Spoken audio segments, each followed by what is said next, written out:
525 Magnolia Lane out here in Edmonds. The date's August 30th, 2022. I'm making this recording from the newly installed cleanout put in by Oates Plumbing. We have the camera pushed out 60 something, 70 something feet out to, 67 feet. It's right there in the corner. Out to where I believe this is the neighboring home connecting to the line. This is out past any work that Oates performed. So we're going to come back into the Oates work. There's that 6-inch diameter shift from 4-inch to 6-inch and that turn in the sewer line as it goes off the property. This is coming back into our 4-inch diameter new flow cure in place pipe liner. So there's the end of that liner. See, nice round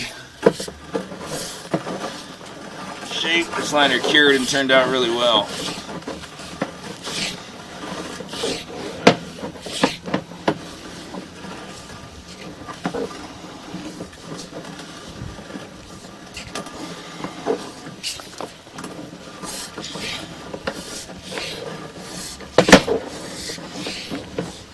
So we dug a trench of about 12 feet or so in length and then installed some 48 feet or so of liner. We're coming back, we're getting closer back towards that trench work now. This line had an existing grade issue. We tried to correct that as best we could. As you come back into this liner, you're going to see a little bit of standing water at the end of that PVC repair.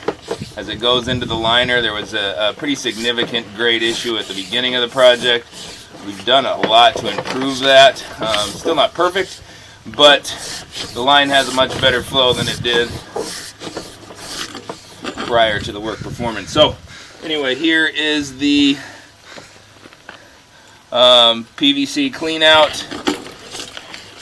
And again, let's get a look. This is the PVC repair that was put in. And then there's the liners where that transitions. So I'm going to end the video there.